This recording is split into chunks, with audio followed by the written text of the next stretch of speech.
حدیث نمبر 2767۔ حضرت زید بن جبیر رضی اللہ تعالی عنہ فرماتے ہیں، ایک شخص نے حضرت عبداللہ بن عمر رضی اللہ تعالی عنہما سے پوچھا کہ کوئی شخص حالت احرام میں کن کن جانوروں کو قتل کر سکتا ہے؟ انہوں نے فرمایا، مجھ سے رسول اکرم صلی اللہ علیہ وسلم کی ایک زوجہ مطہرہ نے بیان کیا کہ رسول اکرم صلی اللہ علیہ وسلم کاٹنے والے کتے، چوہے، بچھو، چیل، کوے اور سانپ کو مارنے کا حکم دیتے تھے، اور فرمایا کہ نماز میں بھی ان کو قتل کر دیا جائے۔ حدیث نمبر 2768۔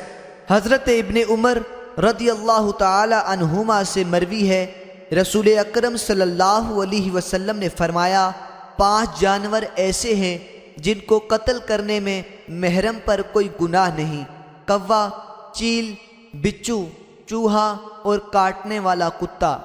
حدیث نمبر 2769۔ حضرت ابن جریج فرماتے ہیں، میں نے حضرت نافع سے پوچھا کہ آپ نے حضرت ابن عمر رضی اللہ تعالی عنہما سے کیا سنا کہ محرم کے لیے کن کن جانوروں کو قتل کرنا جائز ہے؟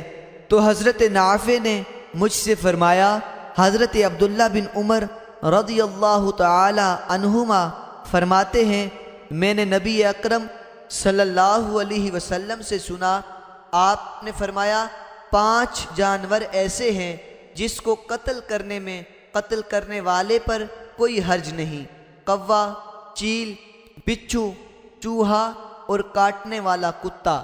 حدیث نمبر 2770۔